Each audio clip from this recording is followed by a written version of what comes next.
I'm going to talk to you about legal permanence for our children. A lot of you will have been approached about SGOs, Special Guardianship Orders. And some of you might be thinking, I don't really know what that is. When we talk about permanence for our children, it's about saying, this is where you are and this is where you're here to stay. This is your permanent plan. But actually having that legally bound, so children know, so children have that security. Different routes to permanence are special guardianship orders. So special guardianship orders are kind of one step down from adoption. The special guardian holds the majority of parental responsibility, but that is still shared with parents, and the local authority would have no parental responsibility. Child arrangement orders are kind of orders that just look at different arrangements that we need to put in place. So sometimes separated parents will go to court and get child arrangement orders to stipulate their involvement with that child. Sometimes I have known someone with a residence order for a child.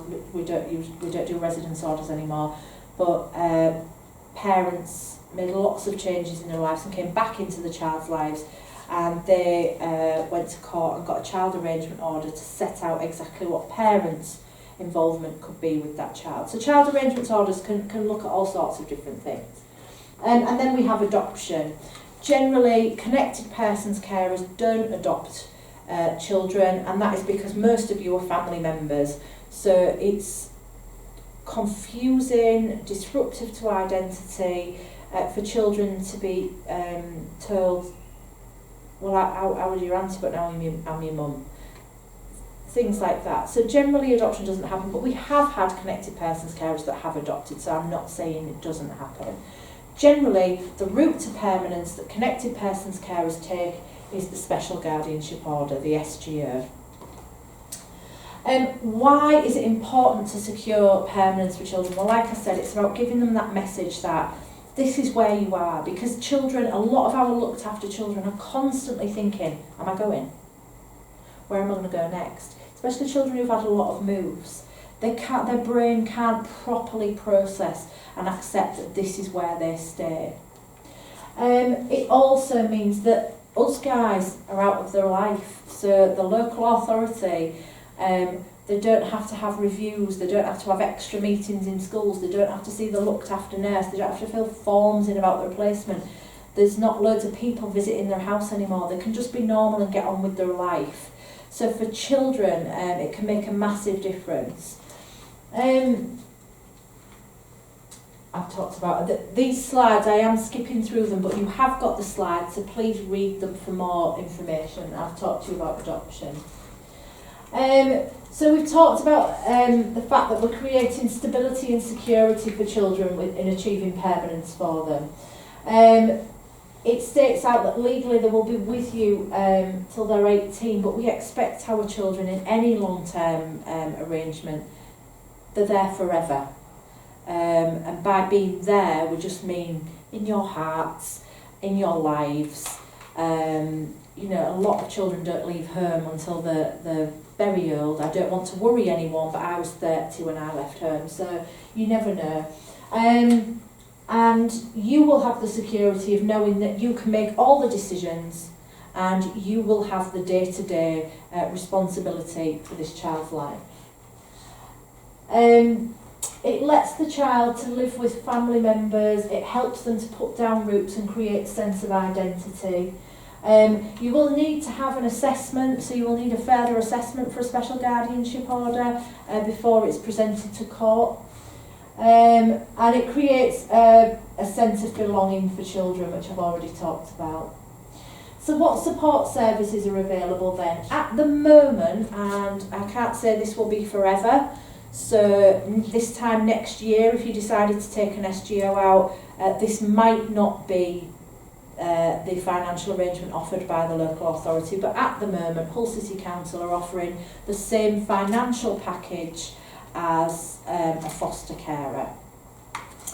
In terms of support, we have what's called a post-order support team. So some people don't like to go down the permanence route because they want the fostering team involved. But your fostering social worker can stay with you for 3 months after you take out an SGO to help you through that transition. But you, up until the child's 18th birthday, you can request an assessment from the post-order team for support, and that could be support with all sorts of different things. You might be struggling with behaviour and need some advice. You might be struggling financially. There might be all sorts of different things where you're like, if I had a fostering social worker, I'd be speaking to them about this. You can ring the post-order team for support. You're also entitled to access our training as a special guardian as well. You're entitled to help with early education, and if for those of you who are grandparents, there is what's called the Grandparents Association, which offers help, advice and support. If you've been spoken to about special guardianship order, you should have been given the links to the toolkit. So the toolkit involves all sorts of different documents. So there's what does special guardianship mean for you and your family, information about special guardianships, information for the child, information for the birth family. There's a children's guide, there's examples of the different forms and assessments, and they all form part of a toolkit which should have been given to you. If you haven't got it and you want it, just ask your fostering social worker to source that for you, and you should have that. It's far too much for me to put in the pack that you've got with you today. Okay, I'm going to talk to you about the finances that you can expect as a special guardian. As a foster carer, I do apologise. So you've got your slides in front of you. This table sets out what you will be paid per week, and we now pay fortnightly. So when it comes to holidays, so around June, July time, you will get an additional payment, which is twice your weekly payment, and that is to go towards giving children holidays, experiences, activities. You will get a festival allowance. This is generally paid before Christmas. If you have a child that doesn't celebrate Christmas, just let your fostering social worker know, and you will be paid the festival allowance around the appropriate time for your child. And you will be given an additional payment ahead of the child's birthday as well to go towards birthday presents. These figures are brought together by an analysis of an individual footprint. So how much gas, electric, water does a child of a certain age use, clothing, food, all kinds of things like that. It's not a wage for you, it's an allowance for the child. And we don't expect you to be out of pocket because of the child's needs. Children do need a bank account, so you're expected to open a bank account for children, and we do expect you to save for them, give them pocket money, things like that. Further advice around specific amounts you can seek from your fostering social worker, but that's what you can be, the allowance you should be given. We also have what's called our payment for skills set up. Within your first year as a foster carer, so after you've been approved at fostering panel, you have what's called the TSDS portfolio to complete. Stands for Training, Support and Development Standards. Now, for connected persons carers, you get 18 months to complete this. It's a statutory national requirement, so it's not like the homework where you can do it if you want. You must complete your portfolio. That is a national requirement, and alongside the requirement is that you complete your pre-approval training. Now, what you can do alongside your portfolio is what's called all our level 1 training. Now, you can ask your fostering social worker for our training diary, which has got lists of the expected training, and you can complete all the level 1 training alongside your portfolio. If you do that, you will then be a level 1 carer, and we will pay an additional £34 a week. You've then got options to progress to what we call level 2 and level 3. This is not quick progressions, this has to be done in agreement with your fostering social worker over time. But level 2 and 3 both involve further portfolios, further reflection, further training, and level 3 requires a contribution to the service. So you might help out with events, you might help out with interviews, with training, that kind of thing. For those of you who take out special guardianship orders, whatever level you're on, it will stop there if you like. You, as a connected persons carer, you do not have to progress to level 1, 2 or 3. Like I say, you must complete your portfolio, but for you guys, you will discuss with your fostering social worker the expectation of training. So we'll look at the needs of the children in your care and decide what is the essential training for you. We also have daycare, so sometimes connected persons carers are asked to help out other carers who need some daycare. They might be on training, they might have an emergency and they've got nobody else to care for the child, and we pay that in blocks. So you've got that on your slide. Okay, I need to let you know about insurance. If you are a homeowner, you need to inform your buildings insurance. If you are a landlord and you've got foster carers in your home, the landlord needs to know, so you need to inform your landlord. You need to inform, if you're renting, you need to inform your contents insurance. You need to inform your car insurance and try and get business insurance on your car insurance if you intend to claim mileage. Like I've said, you need to inform landlords. If you're privately renting, your landlord needs to be informed that you are going to be a foster carer. If you council renting, you don't officially have to tell them, but we advise that you do. If you're in receipt of benefits, you need to notify them that you're going to be a foster carer. This should not affect your benefits, but you need to be transparent, open and honest with them. And you need to register as self-employed with HMRC for tax purposes as a foster carer. Now this can frighten foster carers, but what I've put in your pack, I'll just get it. In your pack you will see the tax and pension summary. This helps explain what you need to do in terms of tax, but I can't stress strongly enough that you must complete your tax returns. You will not have to pay tax because you don't earn and there is not enough money paid to you for you to pay tax, but it has to be declared. If you need help completing your tax returns, we have all sorts of different avenues that you can go down. We have foster carers that are accountants and such like, and will come out and help you or help you over the phone.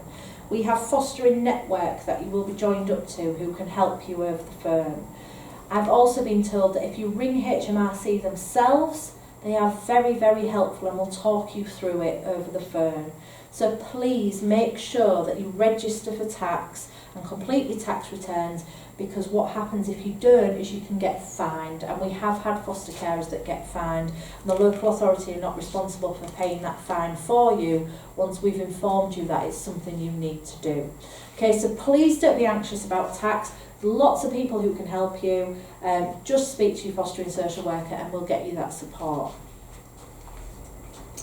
So on the subject of support, support's really, really important. Your assessing social worker will look a lot into your support network as part of your assessment. You need to think about your family and friends. Who's there that can support you? You don't want people who are going to be unhelpful and saying things like, well, you just need to sort him out, you need to stop him doing that. You need someone who's really going to be there for you. You've got your fostering social worker, I've already talked about their role.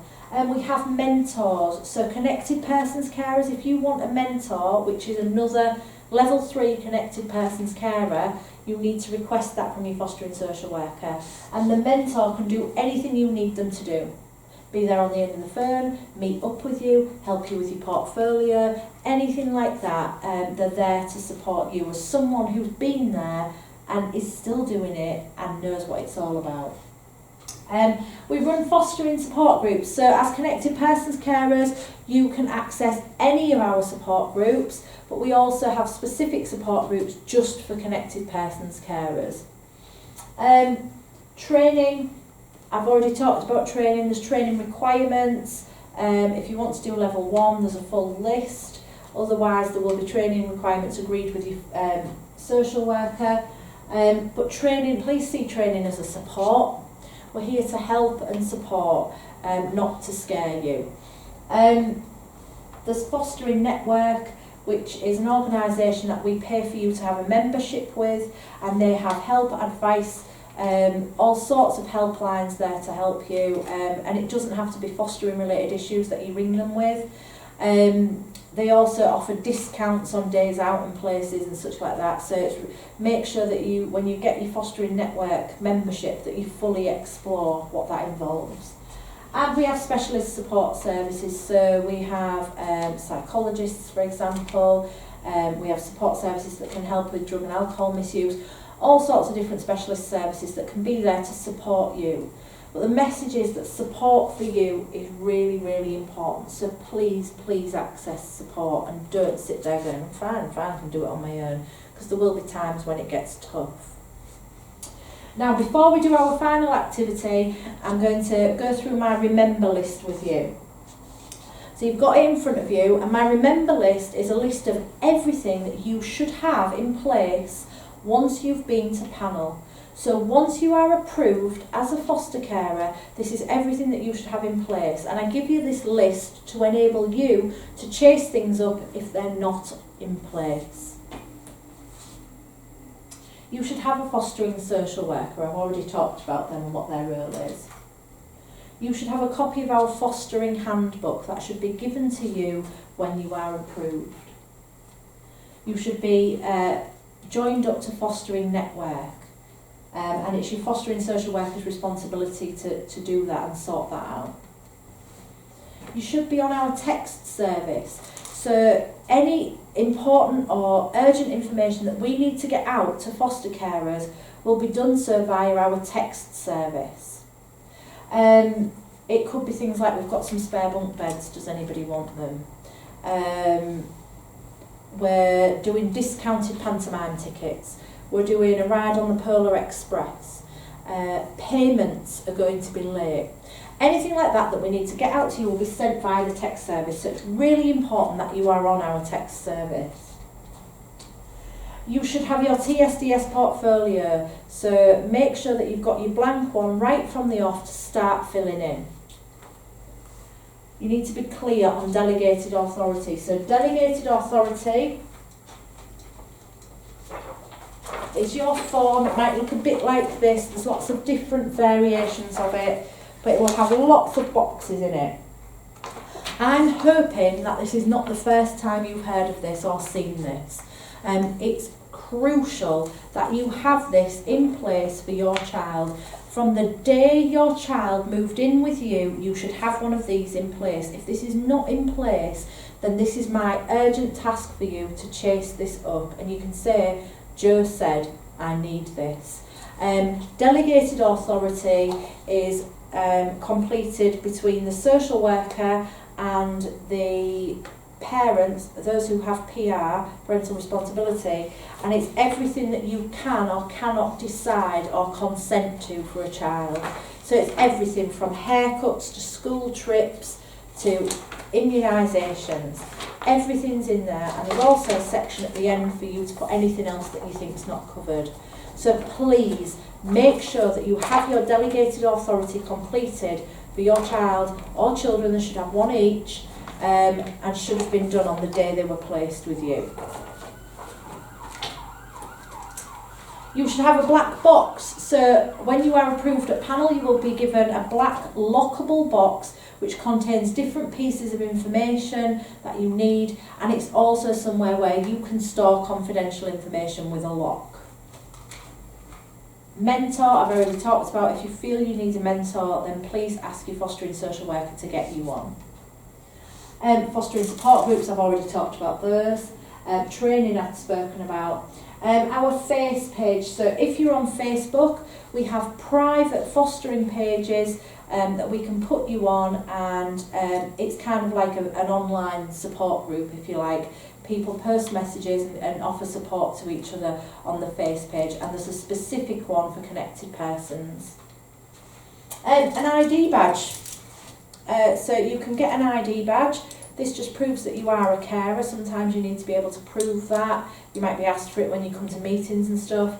But one of the things this can help with is getting you in places as a carer. So cinemas, bowling, ice arena, a lot of places will let carers in for free or at a reduced rate. I think I went to Yorkshire Wildlife Park and they had a different rate for carers. So when you go anywhere and it's got prices, it will always have child, adult, student, disabled. Quite often it will have carers as well, and most places who do have a separate thing for carers, it will be free for carers. What I would say to you is just be careful. I've been at the counter in the cinema before when I've tried to say very quietly I'm a carer. And people often think that if you're saying I'm a carer, that means you're caring for adults, disabled adults. And this person said to me on the counter, well, I can't see anyone you're caring for. And I had a looked after child from the children's home with me, and she started talking so loudly that in the end I said, it's fine, I'll just pay. Because I didn't want to draw attention to the child. So just be careful, but that's your ID badge is kind of your proof that you're a carer. You're entitled to a Live It card for everyone in your household. So Live It cards give you unlimited access to all of our leisure centres in Hull. If you don't live in Hull in the East Riding, we provide the equivalent to the East Riding. If you don't live in Hull or the East Riding, speak to your fostering social worker and they can look at what the arrangements are for where you live. You're entitled to a Max card. Max cards give discounts on all sorts of different shops, day out and places. Please make sure that you've got emergency numbers. Social workers officially clock off at 5 o'clock. You need to know who you can ring outside of office hours in an emergency.